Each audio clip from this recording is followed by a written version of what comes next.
दोस्तों आज की इस वीडियो में मैं आपको बताने वाली हूँ कि इंडिया या भारत इन दोनों में से कौन सा नाम यूज होना चाहिए हमारे देश के लिए। एक्चुअली में आज भी हम में से बहुत सारे लोग यही बात समझते हैं कि इंडिया जो हमारे देश का नाम है ये नाम हमें ब्रिटिशर्स ने दिया है, पर ये बात गलत है। दरअसल ये नाम हमें ब्रिटिशर्स ने नहीं दिया है। पर इससे भी जरूरी दूसरी बात ये है कि इंडिया या भारत इन दोनों में से कौन सा नाम आखिर यूज होना चाहिए हमारे देश के लिए, और इन दोनों नामों का लीगल स्टेटस आखिर क्या है। और जब ये दोनों नाम का चयन हो रहा था तब पार्लियामेंट के अंदर इस चीज पर क्या क्या डिस्कशन हुए थे और आखिर क्या वजह थी कि हमारे देश के बस यही दो नाम रखे गए। और जब हमने हमारे देश का नाम इंडिया यूज किया तो जिन्ना को आखिर इतना बुरा क्यों लग रहा था, और आखिर इंडिया नाम रखने से ऐसा क्या फायदा हो रहा था हमारे देश को, जो जिन्ना और नेहरू इतना ज्यादा लड़ रहे थे आपस में इंडिया नाम रखने को लेकर। और जो ये इंडिया वर्सेस भारत का करंट इशू चल रहा है ये आखिर है क्या, क्योंकि हम इस चीज को इतना इम्पोर्टेंस नहीं देते हैं। ये सारे के सारे सवालों के जवाब आपको मिल जाएंगे इस वीडियो के माध्यम से, और आपको ये बात अच्छे से समझ आ जाएगी कि हम जिस देश में रहते हैं उसका नाम रखने के पीछे की असली वजह आखिर क्या है। और आपके मन में भी तो ये सवाल उठा होगा ना कि इस देश का ये नाम आखिर क्यों रखा गया था, ऐसे क्या कारण थे जिस वजह से इस देश का नाम इंडिया रखा गया था, और आखिर इंडिया और भारत ये नाम लोगों के दिमाग में आए कहां से। दोस्तों सिंधु नदी और इंडिया और भारत के नाम को लेकर बहुत सारी स्टोरीज हैं जो आपने भी कहीं ना कहीं से एक दो बार तो सुनी ही होगी, लेकिन इसमें से एक स्टोरी ऐसी है जिसे सबसे ऑथेंटिक माना जा सकता है। दोस्तों आज की इस वीडियो के माध्यम से हम आपके लिए लाए हैं इंडिया वर्सेस भारत का एक अनोखा टॉपिक, तो वीडियो को पूरी देखे बिना कहीं भी मत जाइएगा। और अगर आपको वीडियो सच में पसंद आए तो वीडियो को लाइक और चैनल को सब्सक्राइब करें, जितना हो सके इसे ज्यादा से ज्यादा शेयर करें ताकि हमें भी मोटिवेशन मिलता रहे आपके लिए ऐसे ही अमेजिंग वीडियोस बनाने का। तो अपनी कुर्सी की पेटी कसकर बांध लीजिए क्योंकि हम जाने वाले हैं भारत के सफर में। अब हम में से ज्यादातर लोगों को यही लगता है कि हमारे देश का नाम इंग्लिश में इंडिया है और हिंदी में भारत, लेकिन एक्चुअली में ये भारत और इंडिया ये दोनों के दोनों नाम, इसके पीछे की आखिर हिस्ट्री क्या है, ये दोनों के दोनों नाम कहाँ से आए हैं और तो और कैसे बने हैं, ये जानने के लिए मैं आपके लिए इसी पर बहुत सारी इंटरेस्टिंग चीजें लेकर आई हूँ। लेकिन इनमें से एक स्टोरी ऐसी है जिसे सबसे ज्यादा ऑथेंटिक माना जा सकता है, क्योंकि वो स्टोरी एक ऐसी स्टोरी है जिसका आज की डेट में भी रिटर्न प्रूफ है, और इसका रिटर्न प्रूफ है ऋग्वेद के मंडल 7 और 10 में। तो आइए दोस्तों अब हम इसको थोड़ा अच्छे से समझते हैं। दरअसल ये है सिंधु नदी जो कि पाकिस्तान के रास्ते से होते हुए अरब सागर में गिरती है। फिर इस साइड से झेलम नदी निकलती है, यहाँ से चनाब नदी निकलती है, और फिर आगे चलकर ये नदियाँ आपस में मिल जाती है, और यही उसी के साइड में निकलती है रावी नदी, और फिर उसी के बगल में निकलती है ब्यास नदी, और सतलुज नदी इस साइड से निकलती है, और फिर आगे चलकर ये पांचों की पांचों नदियाँ सिंधु नदी में मिल जाती है, और फिर पीछे साइड से आती है सरस्वती नदी। तो अगर इन सारी नदियों को काउंट किया जाए तो ये टोटल मिलकर 7 की 7 नदियाँ हैं। ये पंजाब और हरियाणा के पास में एक एरिया था जिस एरिया को सप्त सिंधु कहा जाता था इन नदियों की वजह से। ये जो सप्त सिंधु का रीजन है इसको लेकर बहुत अलग अलग थ्योरीज हैं। तो इसका एक्चुअल एरिया आखिर कौन सा है, इसको लेकर आपको हर जगह पर कॉन्फ्लिक्ट मिलेगा। अब यहाँ पर 7 नदियाँ मौजूद है और ये बाकी नदियाँ जाकर मिल रही है सिंधु नदी में, तो यहाँ पर सिंधु नदी को मेन माना गया है, और इसी वजह से इस एरिया को सप्त सिंधु कहा जाने लगा। और इस सप्त सिंधु एरिया के पास में एक जनजाति रहती थी और उस ट्राइब का नाम भारतः था, और इस जगह को उस ट्राइब का होमलैंड माना जाता था। और इस भारतः ट्राइब के राजा राजा सुदास थे, यानी कि इस ट्राइब का नाम था भारतः, और इसका ज्योग्राफिकल एरिया जहाँ पर ये ट्राइब रहती थी उस एरिया को कहा जाने लगा सप्त सिंधु। और दोस्तों मैं आपको एक बात बता दूं कि यहीं से ही इंडिया और भारत इन दोनों के नाम निकलते हैं। अब आपके मन में ये सवाल तो आएगा कि कैसे, तो पूरी वीडियो देखिए आपको पता चल ही जाएगा। अब इसके बाद दरअसल ऐसा होता है कि 14th सेंचुरी का टाइम था, और इस भारतः ट्राइब के ऊपर वेस्ट की तरफ से, और ये ट्राइब थी पुरु ट्राइब, और इन्होंने बाकी 9 और ट्राइब्स के साथ मिलके, यानी कि ये टोटल 10 ट्राइब्स ने मिलके भारतः ट्राइब पर हमला कर दिया। और ये काफी फेमस लड़ाई है क्योंकि इसे द बैटल ऑफ 10 किंग्स के नाम से जाना जाता है, और ये सारी की सारी जानकारी ऋग्वेद के 7th मंडल में दी गई है। और ये जो लड़ाई हुई थी ये हुई थी रावी नदी के पास में, लेकिन इसमें ऐसा हुआ कि इस लड़ाई में सप्त सिंधु किंगडम के जो भारतास थे उन्होंने मिलकर इस 10 ट्राइब्स को एक साथ हरा दिया, और इनको हराने के कुछ टाइम के बाद ईस्ट के एरिया में अजस, शिग्रू और यक्षस को भी हरा दिया। और क्योंकि भारतः ट्राइब ने इन सब ट्राइब को हरा दिया था तो भारतः ट्राइब के पास काफी बड़ा एरिया आ गया था, और इन्होंने इंडिया का पहला एम्पायर बनाया जिसमें जियोग्राफिकली ये एम्पायर सप्त सिंधु के नाम से फेमस हुआ। और जो इसकी जनजाति यानी कि इस एम्पायर के लोग थे वो भारतः नाम से फेमस हुए। और उस टाइम पर एक रिचुअल फॉलो किया जाता था, जिस रिचुअल में ये होता था कि जो राजा युद्ध में जीत जाता था वो एक यज्ञ करवाता था, जिस यज्ञ को कहते थे अश्वमेधा यज्ञ, जिसमें यज्ञ करवा के एक सफेद घोड़े को छोड़ दिया जाता था, और उस छोड़े हुए घोड़े के साथ काफी सिपाही भी रहते थे, और जिस जिस एरिया में वो घोड़ा जाता था वो एरिया उस राजा का हो जाता था। और अगर कोई राजा इसके अगेंस्ट में खड़ा होता था तो उसे इन सिपाहियों के सामने लड़ना होता था। और इस यज्ञ का पूरा स्टेप बाय स्टेप जो प्रोसेस है और इस यज्ञ को बहुत ही ज्यादा डीपली में बताया गया है और मैं आपको इसके बारे में बहुत शॉर्ट में बता रही हूँ। असल में इसका जो पूरा का पूरा असली वर्णन है वो यजुर्वेद में दिया गया है पूरी तरह से। और भारतर ट्राइब के राजा ने ये यज्ञ करवाया और ऐसा करने से सप्त सिंधु किंगडम बहुत ज्यादा तेजी से फैलने लगा। और उस टाइम पे दरअसल ऐसा होता था कि जो भी राजा जीतता था वो हारी हुई ट्राइब के ऊपर अपना ट्रेडिशन, अपनी सोच, अपने देवी देवताओं को थोप देता था। लेकिन भारतर ट्राइब के जो राजा थे, राजा सुदास, उन्होंने ऐसा कुछ भी नहीं किया, बल्कि उन्होंने जितनी भी ट्राइब्स को हराया सबको एक साथ लेकर अपना ट्रेडिशन, अपनी सोच, अपने देवी देवताओं को थोपने की बजाय सारी की सारी ट्राइब, जिनमें हारी हुई ट्राइब भी थी, उन सारी ट्राइब के जो पढ़े लिखे लोग थे यानी कि जो नॉलेजेबल लोग थे, उन सभी लोगों की नॉलेज, पूजा करने का तरीका, इन सबको इकट्ठा किया और वेदास बनाए। अब क्योंकि इनके आने के बाद कोई अपना ट्रेडिशन नहीं छोड़ सकता था, अब क्योंकि लोग अपने देवी देवताओं की पूजा कर सकते थे और अपना ट्रेडिशन किसी को भी नहीं छोड़ना था इनके आने के बाद, तो ये जो अंपायर था, इस अंपायर के साथ बहुत सारी ट्राइब्स जुड़ी और ये अंपायर बहुत ज्यादा तेजी से फैला और इस पूरे अंपायर के जो लोग थे वो भारतीय कहलाने लगे और जो इनका लैंड था वो सप्त सिंधु कहलाने लगा। अब ये जो ट्राइब थी इसके लोग तो अपने आप को भारतीय मानते थे, लेकिन जो जियोग्राफिकल लोकेशन थी उसे सप्त सिंधु के नाम से जाना जाता था, यानी कि जो सिंधु नदी के इस साइड जो लोग रहते थे उन्हें सप्त सिंधु नाम से जानते थे। अब दरअसल ये होता है कि जो पर्शियंस थे उनके साथ प्रॉब्लम ये थी कि वो एस को एच की तरह बोलते थे, इसलिए पूरे मिडल ईस्ट में सप्त सिंधु हप्त हिंदू बोला जाने लगा। और इस पूरी कहानी का जो कॉन्फर्मेशन है, अगर आप ईरानी रिलीजियस टेक्स्ट बुक देखोगे जिसका नाम है अविस्ता, उसको देखोगे तो उसमें भी मेंशन है हप्त हिंदू। और फिर आगे चलकर ये जो हप्त हिंदू है वो हिंदू नाम से ज्यादा फेमस होने लगा और इसी हिंदू से कई लोगों ने आगे चलकर इसे हिंदुस्तान भी बोला। अब इसके कुछ टाइम बाद ये जो वर्ड है हिंदू, ग्रीक ने इस वर्ड को यूज किया, पर ग्रीक के साथ ये प्रॉब्लम थी कि वो एच बोल ही नहीं पाते थे और उनके अल्फाबेट्स में प्रॉपर यू तक नहीं था और इसी वजह से हिंदू जो नाम था वो आगे चलकर बोला जाने लगा इंदूज। और फिर इसी इंदूज की आगे चलकर जो लैटिन फॉर्म बनी, यानी कि लैटिन भाषा में जो इसे बोला जाने लगा, वो बनी इंडिया। तो देखिए यहाँ पर किस तरीके की केमिस्ट्री बनी कि जो नाम पहले था सप्त सिंधु, वो पर्शियंस जो एस नहीं बोल पाते थे उनकी वजह से बना हप्त हिंदू, और उसके बाद जो ग्रीक के पास एच और यू की दिक्कत आई उसकी वजह से बना इंडोस, और उसके बाद जाकर लास्ट में इसकी लैटिन फॉर्म बनी इंडिया। तो देखिए ना, ये कितना अमेजिंग सा है। और अगर इस चीज को आप ध्यान से देखोगे तो आपको ये पता चलेगा कि इंडिया और भारत दोनों वर्ड एक ही जगह से निकले हैं। तो ये जो पूरा आइडिया ऑफ इंडिया नाम रखने का है, ये किसी बाहर वाले ने नहीं दिया था, बल्कि ये सब तो मिस प्रोनाउंसिएशन की वजह से हुआ था। और एक बात और बता दूं कि इसे ब्रिटिशर्स ने भी नहीं दिया था। हाँ, हम ये कह सकते हैं कि ब्रिटिशर्स ने भारत की जगह इंडिया वर्ड यूज किया था, पर उन्होंने ये नाम दिया नहीं था हमें। और इसी में आपको एक स्टोरी और मिलेगी कि इसी ट्राइब से आगे चलकर एक राजा भरत आए और ये क्षत्रिय डायनेस्टी के बहुत ही सक्सेसफुल राजा माने जाते थे। इन्होंने अफगानिस्तान, पाकिस्तान, बांग्लादेश, श्रीलंका, म्यांमार और ईरान के एरिया को, इन सब के एरिया को एक सिंगल रूल के अंदर कंबाइन करने का काम किया था और इतनी बड़ी जमीन इन्होंने अक्वायर की थी और इसको भारत वर्षा भी कहा जाता था। इसका मतलब ये है कि जो राजा भरत की जमीन थी उसे as a single entity represent किया गया। तो ये जो कहानी थी वो इसी का ही आगे का हिस्सा मानी जाती है। इसके बाद अलेक्जेंडर ने जब 3rd सेंचुरी बीसी में भारत को इन्वेड किया तो इंडस नाम काफी फेमस हुआ। उसके बाद 18th सेंचुरी में जब मुगल्स आए तो उनके आने के बाद से हिंदुस्तान नाम काफी ज्यादा फेमस हुआ और उसके बाद जब यहाँ पर ब्रिटिशर्स आए तो ब्रिटिश इंडिया बोला जाने लगा। अब ब्रिटिशर्स ने जो इतने साल हमारे ऊपर राज किया था, उसके बाद टाइम आता है बंटवारे का, और इस बंटवारे के टाइम पर जो ब्रिटिश इंडिया नाम है वो पूरी दुनिया में फेमस हो चुका था। लेकिन जब बंटवारा हो रहा था उस टाइम पर जिन्ना से एक ऐसी गलती हुई, और वो ऐसी गलती थी जिसके बारे में आज भी पाकिस्तान में काफी चर्चा होती है, क्योंकि बंटवारे के टाइम पर जिन्ना ने अपने देश का नाम पाकिस्तान रखा। दरअसल जिन्ना ने एज्यूम कर लिया कि नेहरू अपने देश का नाम भारत ही रखेंगे, और बंटवारे के टाइम जिन्ना ने अपने देश का नाम पाकिस्तान रखा, क्योंकि पूरे संस्कृत, बुद्धिस्ट और जैनिज्म कल्चर्स में हर जगह पर भारत का ही नाम था और इंडिया नाम कहीं पर भी मेंशन नहीं था। और इसी वजह से जिन्ना ये सोच रहे थे कि नेहरू अपने देश का नाम कभी भी इंडिया नहीं रखेंगे, एक तरफ पाकिस्तान होगा और दूसरी तरफ हिंदुस्तान होगा। और इसी असम्पशन की वजह से शुरू में तो कोई भी बहस नहीं हुई, लेकिन नेहरू जी ने माउंटबेटन से पहले से ही बात कर ली थी इंडिया नाम को लेकर। अब सितंबर 1947 का टाइम था, जो कि है आजादी से 1 महीने बाद की बात। लॉर्ड माउंटबेटन ने मोहम्मद अली जिन्ना को एक आर्ट एग्जीबिशन का ऑनररी प्रेसिडेंट बनने के लिए इनवाइट किया और एक बढ़िया सा इनविटेशन भेजा, और उस पर ये लिखा था कि ये exhibition dominions of India and Pakistan की है। अब ये देखकर जिन्ना बहुत ज्यादा बौखला गए कि हिंदुस्तान या भारत की जगह नेहरू ने इंडिया नाम ले लिया, और इसके बाद जिन्ना तुरंत माउंटबेटन को लेटर लिखते हैं कि बड़े अफसोस की बात है कि किसी मिस्टीरियस रीजन की वजह से हिंदुस्तान ने इंडिया वर्ड को अडॉप्ट कर लिया अपने देश के लिए, जो कि एक मिसलीडिंग है और ये कंफ्यूजन पैदा करेगा। और ये बात तो माउंटबेटन ने ऑफिशियली भी कही थी कि इस बात पर जिन्ना काफी ज्यादा गुस्सा हो गए थे जब उनको इस बारे में पता चला था।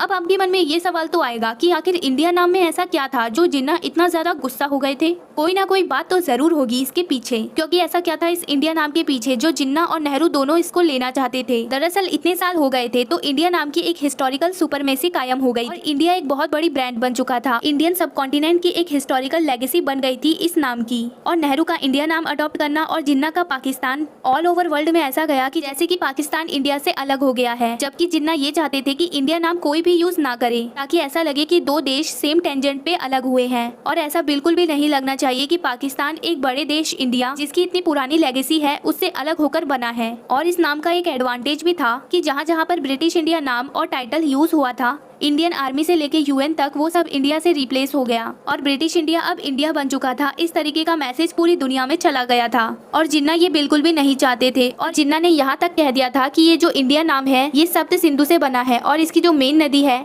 यानी कि जो सिंधु नदी है, वो पूरी की पूरी पाकिस्तान से होकर गुजरती है। तो लॉजिकली इस नाम पर पाकिस्तान का हक होना चाहिए, पर ऐसा कुछ भी नहीं है। और यही वजह है कि पाकिस्तान आज की डेट में भी कह रहा है कि अगर इंडिया भारत नाम चेंज कराएगा यूएन में तो इंडिया नाम हम ले लेंगे। अब ये नाम नेहरू जी ने तो ले लिया था, पर इस नाम को किस तरह से यूज किया जाएगा इस बात पर भी फैसला होना था। और इसके बाद डेट आती है 17 सितंबर 1949 की, और इस दिन कॉन्स्टिट्यूशन के आर्टिकल 1 में देश का नाम लिखा जाना था।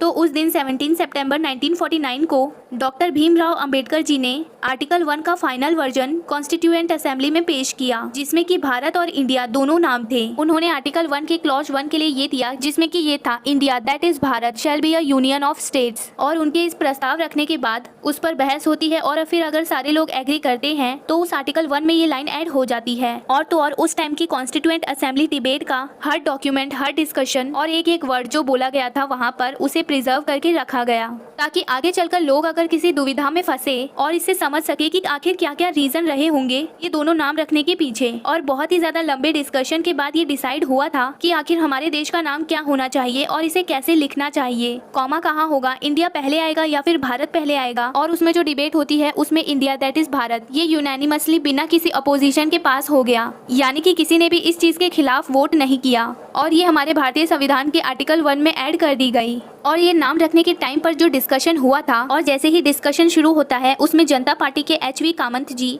उन्होंने कहा कि जब हमारे देश में एक बच्चा पैदा होता है तो उसका नया नामकरण होता है और ऐसे ही हमारा नया देश बना है तो हमारा जो ये देश है इसका नाम भी भारत, भारतवर्ष, भारत भूमि या फिर भारतीय इस तरीके से कुछ होना चाहिए। और इसी तरीके से बाकी कुछ लोग भी कह रहे थे कि हमारे देश का नाम हिंद या फिर हिंदुस्तान होना चाहिए। तो इस चीज पर डॉक्टर भीमराव अंबेडकर जी ने सभी लोगों को वहीं पर रोक दिया और उन्होंने कहा कि ये जो सारी बातें आप कर रहे हैं ये कहीं और इंटरेस्टिंग लग सकती है, लेकिन अभी जो डिस्कशन चल रहा है वो इंडिया और भारत पर चल रहा है, तो नाम इंडिया या भारत कौन सा होगा इस पर बात कीजिए। और फिर कांग्रेस के गोविंद दास जी हैं, उन्होंने कहा कि इंडिया दैट इज भारत तो ठीक है, लेकिन इसकी जगह Bharat that is known as India in foreign ये होना चाहिए। और उन्होंने इसमें ये भी कहा कि भारत माता की जय के नारे लगा के हम लोगों ने आज़ादी की लड़ाई लड़ी है, तो इसका नाम इस तरीके से रहेगा तो ये ज़्यादा बढ़िया होगा।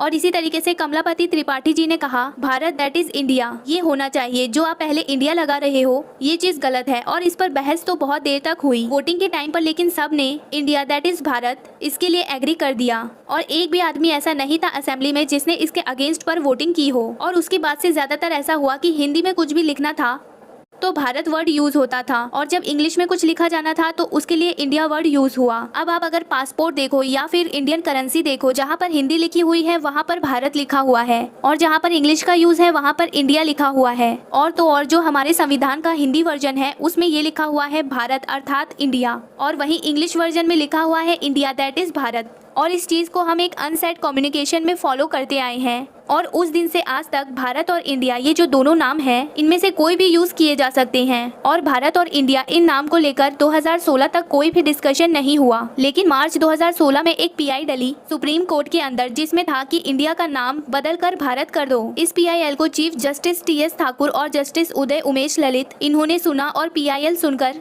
और ये सुनने के बाद जिसने पिटीशन डाली थी उसे एक तरीके से फटकार लगाई और उन्होंने उनको फटकार लगाते हुए कहा कि कोई अथॉरिटी, कोई स्टेट, कोई कोर्ट हो, किसी के पास भी ये पावर नहीं है कि वो ये तय करे कि किसको क्या बोलना चाहिए। लोग अपनी मर्जी से ये तय कर सकते हैं कि उन्हें भारत बोलना है या फिर इंडिया। लेकिन इसमें एक इंटरेस्टिंग बात यह है कि इस पिटीशन को बीजेपी गवर्नमेंट ने उस टाइम पर अपोज किया था और सुप्रीम कोर्ट को कहा था कि ऐसे कोई सर्कमस्टांसेस नहीं बदले हैं कि हमें कॉन्स्टिट्यूशन अमेंड करके देश का नाम बदलने के बारे में सोचना पड़ेगा। और इसके बाद 2020 में फिर से पिटीशन डाली गई इसी टॉपिक पर, लेकिन इस बार तो सुप्रीम कोर्ट ने सुनने से ही मना कर दिया। अब इसके ठीक 3 साल बाद यानी कि 2023 यानी कि करंट सिचुएशन में आते हैं तो जून 2023 के बाद आपको ये बात ऑलरेडी पता ही होगी कि 28 पॉलिटिकल पार्टीज पटना, बेंगलोर, मुंबई में मीटिंग करती है और एक अलायंस बनाती है जिसका नाम है Indian national developmental inclusive alliance, that is India. और इसका पर्पस ये था कि जो 2024 का इलेक्शन है उसमें ये लोग मिलकर लड़ेंगे। और ये सारी चीजें तो चल रही थी एक तरफ, लेकिन 31 अगस्त 2023 को पार्लियामेंट मिनिस्टर जो है उन्होंने एक ट्वीट के जरिए ये लिखा था कि इस बार सेशन ऑफ पार्लियामेंट बुलाया जा रहा है और उसकी जो डेट है वो 18 सितंबर से 22 सितंबर 2023 तक होगी। अब ये जो पार्लियामेंट का स्पेशल सेशन है ये ऐसे ही लाया नहीं जाता जब तक कोई बड़ा मुद्दा ना हो, और इसी के चलते कुछ ही महीने में रेगुलर पार्लियामेंट के सेशन भी होने ही वाले थे। लेकिन अचानक से जैसे ही ये ट्वीट आया तो ट्रेंड चलने लगे ट्विटर पर और मीडिया में काफी हल्ला होने लगा और डिस्कशन होने लगा इस बारे में। किसी ने कहा कि 1 नेशन 1 इलेक्शन होगा, किसी ने बात करी यूसीसी पर, और सभी लोग अलग अलग इसके बारे में गैस करने लगे और ज्यादातर लोग ये अनुमान लगा रहे थे कि 1 नेशन 1 इलेक्शन है, इसी की वजह से स्पेशल सेशन रखा गया है। अब 31 अगस्त को ये ट्वीट आता है और 9 से 10 सितंबर तक G20 होना था, और जब G20 होता है तो इंडिया के जितने भी नेता होते हैं उन्हें प्रेसिडेंट ऑफ इंडिया इन्विटेशन भेजते हैं। अब क्योंकि इन्विटेशन जो है वो प्रेसिडेंट भेज रहे हैं तो उनका नाम भी इन्विटेशन कार्ड में होता ही है, और हमारे जो देश के प्रेसिडेंट है उन्होंने जो इन्विटेशन लेटर भेजा था वो काफी ज्यादा वायरल हो गया था। और वो वायरल इसलिए हुआ था क्योंकि उसमें प्रेसिडेंट ऑफ इंडिया की जगह प्रेसिडेंट ऑफ भारत लिखा था, और उसमें ये काफी ज्यादा हल्ला हो गया कि कोई 1 नेशन और 1 इलेक्शन की बात नहीं हो रही है, ये लोग इस स्पेशल सेशन में देश का नाम ही चेंज करने वाले हैं। और आपने ये भी देखा होगा कि मोदी जी जब G20 में बैठे हुए थे तो उनके टेबल में इंडिया की जगह भारत लिखा हुआ था, और ये देखकर इस बात पर और भी ज्यादा आर्ग्यूमेंट होने लगा। और अपोजिशन पार्टी ने ये कहा क्योंकि हमने हाल फिलहाल में इंडिया नाम से एक अलायंस बनाया था उसी की वजह से ये लोग इंडिया का नाम ही चेंज कर देंगे। और इसी के साथ उन्होंने ये भी कहा कि अगर आप ऐसा करने वाले हो तो ऐसा बिल्कुल करने की मत सोचना, क्योंकि अगर आप इंडिया नाम को चेंज करोगे तो हम अपने अलायंस का नाम भी चेंज कर भारत कर देंगे। और ये ट्वीट और ये जो इन्विटेशन लेटर था इसकी वजह से पूरे देश में एक बहुत बड़ी डिबेट स्टार्ट हो गई कि देश का नाम इंडिया होना चाहिए या फिर भारत। इस पर बहुत सारी अलग अलग तरीके की डिबेट शुरू हो गई। आर्टिकल 1 में इंडिया दैट इज भारत लिखा है, इसका मतलब दोनों नाम यूज हो सकते हैं। वहीं किसी ने ये भी कहा कि नहीं इंडिया यूज होगा, और इस पर काफी ज्यादा अलग अलग डिबेट शुरू हो गई। लेकिन वहीं हमने आपको ये भी बताया था कि हमारे कॉन्स्टिट्यूशन के इंग्लिश वर्जन में India that is Bharat use है और वहीं पर हिंदी वर्जन में भारत अर्थात इंडिया ये वर्ड यूज किया है। ये दोनों नाम इंटरचेंज होकर बड़े आराम से यूज किए हैं, जिसका जो मन करे वो यूज कर सकता है। लेकिन इस पर दिक्कत तब आती है अगर कोई ये कहे कि सिर्फ इंडिया ही नाम होना चाहिए या फिर सिर्फ भारत ही नाम यूज होना चाहिए। अगर गवर्नमेंट ने ये सोच लिया कि इंडिया को पूरी तरीके से हटाकर भारत करना होगा तो उसके लिए कॉन्स्टिट्यूशन में बदलाव करने होंगे, और अगर गवर्नमेंट चाहे तो काफी आराम से ये चेंज हो सकता है। इसका मतलब ये है कि इंडिया का नाम पूरी तरीके से हटकर भारत हो सकता है। लेकिन अब उसके लिए गवर्नमेंट को करना क्या होगा? दरअसल इसके लिए गवर्नमेंट को आर्टिकल 1 में अमेंडमेंट लानी होगी और एक बिल लाना होगा, और ये जो बिल है ये नॉर्मल बिल की तरह पास नहीं होगा। एक्चुअली में होता ये है कि अगर पार्लियामेंट के अंदर कॉन्स्टिट्यूशन में कोई अमेंडमेंट कर रहे हैं तो आर्टिकल 368 के हिसाब से अमेंडमेंट करने के 2 तरीके होते हैं। पहला होता है सिंपल मेजॉरिटी अमेंडमेंट और दूसरा तरीका होता है स्पेशल मेजॉरिटी अमेंडमेंट। एग्जाम्पल के तौर पर या फिर कोई नया स्टेट बनाना है या फिर किसी राज्यसभा में सीट इंक्रीज करनी है तो ये सारी की सारी चीजें एक सिंपल मेजॉरिटी अमेंडमेंट की मदद से होती है। इस सिंपल मेजॉरिटी अमेंडमेंट में सिर्फ 50% पार्लियामेंट का सपोर्ट चाहिए होता है। लेकिन वहीं स्पेशल मेजॉरिटी अमेंडमेंट के केस में ये होता है कि 2/3 यानी कि 66% पार्लियामेंट के लोग सपोर्ट में होने चाहिए। तो अगर भारत नाम रखना है तो ये दूसरा वाला यानी कि स्पेशल मेजॉरिटी अमेंडमेंट ये चलेगा, मतलब कि 66% पार्लियामेंट सपोर्ट में होना चाहिए। और एक्सपर्ट का ये भी कहना है कि देश का नाम जब भी चेंज होगा तो उस केस में आधे जो स्टेट्स हैं उनका भी अप्रूवल चाहिए होगा। अब ये सारी चीज देखकर पाकिस्तान कैसे इसमें नहीं आएगा, वो तो इसमें जरूर टांग अड़ाएगा। पाकिस्तान की हिस्टोरियन है आयशा सिद्दीका, उन्होंने इस पर यह कहा कि अगर इंडिया ऐसा करेगा तो पाकिस्तान की एक लंबी जो इच्छा है ना उसका नाम पाकिस्तान से हटाकर इंडिया रखने की वो पूरी हो जाएगी। और यहीं पर इंडिया अलायंस के जो नेता है वो भी ये कह रहे हैं कि अगर हमारी वजह से ये नाम चेंज कर रहे हो तो बिल्कुल भी ऐसा मत करो, क्योंकि हम एक मीटिंग करेंगे और अपने अलायंस का नाम इंडिया की जगह भारत कर देंगे। और अब इसमें ऐसी बात नहीं है कि इंडिया पहली कंट्री होगी जिसने अपने देश का नाम चेंज कर दिया है। 1989 में बर्मा ने म्यांमार कर दिया अपना नाम और जनवरी 2020 में हॉलैंड के दोनों नॉर्थ और साउथ रीजन को नीदरलैंड में मर्ज कर दिया गया था। 19th सेंचुरी में जो ब्रिटिश एम्पायर में श्रीलंका है अभी, उसे शिलोंग कर दिया था, बाद में उसे चेंज करके वापस से श्रीलंका कर दिया था। और इतना ही नहीं, 1935 में पर्शिया की सरकार ने पर्शिया को ईरान बुलाया था और वहीं द फ्रेंच रिपब्लिक अपने आप को फ्रेंच कहलाता है। देखिए, नाम तो बहुत जगह चेंज हुए, लेकिन इसके साथ साथ एक बहुत ही इंटरेस्टिंग फैक्ट है कि जो ये बहुत बड़ी बड़ी कंट्रीज हैं, उनके जो नाम हैं ये उनके अपने नाम नहीं है, बल्कि उन्हें ये सारे के सारे नाम दिए गए हैं। जैसे कि एग्जाम्पल के तौर पर अमेरिका,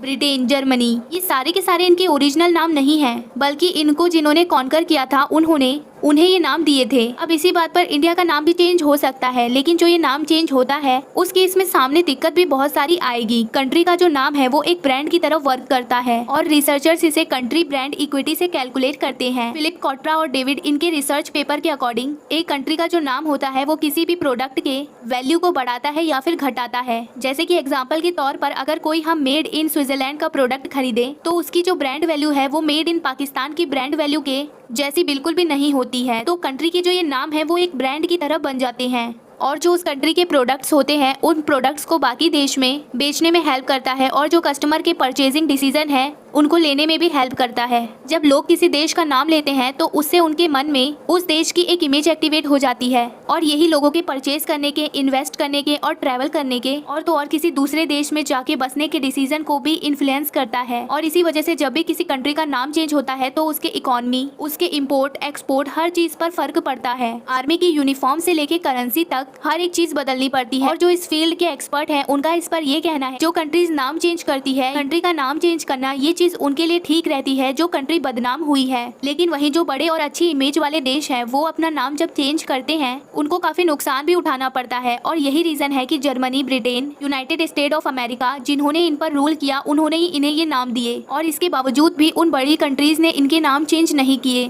इनफैक्ट अगर हम इंडिया का भी एग्जाम्पल ले तो जो बंगाल है उसका पार्टीशन हुए कितने साल हो गए। जो ईस्ट बंगाल था वो आज के समय में बांग्लादेश हो गया है, लेकिन जो इंडिया वाला वेस्ट बंगाल है उसने अभी तक अपना नाम चेंज नहीं किया है क्योंकि इसमें बहुत सारा कॉम्प्लिकेशन होते हैं। क्योंकि जब एक नाम चेंज होता है इंटरनेशनल, नेशनल, स्टेट, डिस्ट्रिक्ट और लोकल लेवल पे चेंज होता है और तो और इंडिया के अंदर नाम चेंज करना बाकी कंट्रीज के कंपैरिजन में और ज्यादा मुश्किल है क्योंकि ये दुनिया के सबसे डाइवर्स नेशन में से एक है और यहाँ पर इतनी सारी लैंग्वेजेस होने की वजह से इस नाम को हर लैंग्वेज में चेंज करना पड़ेगा। और जब नाम बदलना होता है तो कई सारे कामों में पैसा खर्च करना होता है, मैप्स को अपडेट करवाना होता है, नेविगेशन सिस्टम अपडेट होता है, अलग अलग ऑफिशियल डॉक्यूमेंट्स में जो यूज किए जाने वाले कागज होते हैं उनको भी बदलना पड़ता है। और इसके अलावा जो प्राइवेट बिजनेसेस होते हैं, corporate houses, non government institutes, इनका भी अलग खर्चा होता है। एक कंट्री के नए नाम के साथ ब्रांड बनाने में वही दिक्कत आती है जैसा कि सेम एक नई कंपनी के ब्रांड बनाने में दिक्कत आती है। यही एक बहुत बड़ा रीजन था जिसकी वजह से जिन्ना और नेहरू जी दोनों इंडिया ब्रांड के लिए लड़ रहे थे। और ये बात भी सच है कि जो जोश भारत माता की जय बोलने में आता है और तो और भारत वर्ड यूज करने में आता है वो अलग ही होता है। वो फीलिंग हमारी दिल से निकलती है, वो फीलिंग ही अलग होती है। और इसी नाम के साथ हमारा कल्चर भी प्रमोट होता है, हमारी हिस्ट्री भी प्रमोट होती है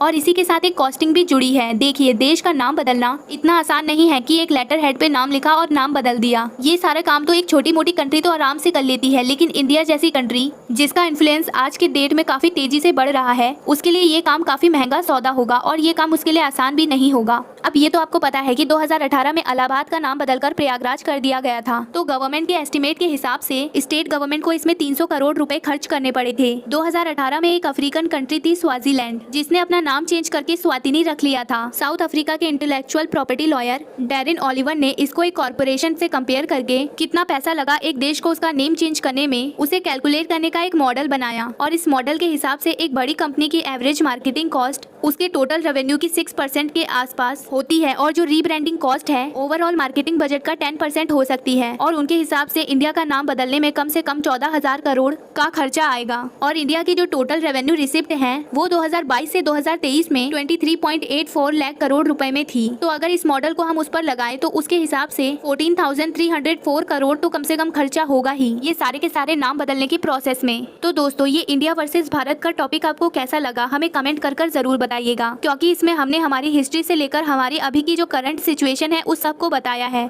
अब आपके हिसाब से आप हमें बताइए कि हमारे देश का नाम क्या चेंज होना चाहिए या फिर नहीं, और अगर आपकी तरफ से इसका नाम चेंज होना चाहिए तो इसका नाम भारत रखा जाना चाहिए। आपकी इस पर क्या राय है हमें कमेंट कर जरूर बताइएगा। और आपको कौन सा नाम ज्यादा पसंद है, इंडिया या फिर भारत, इसे भी जरूर लिखिएगा। इसी के साथ वीडियो देखने के लिए आपका धन्यवाद। अगर आपको वीडियो पसंद आई है तो वीडियो को लाइक और चैनल को सब्सक्राइब करें और ज्यादा से ज्यादा इसे अपने दोस्तों में शेयर करें।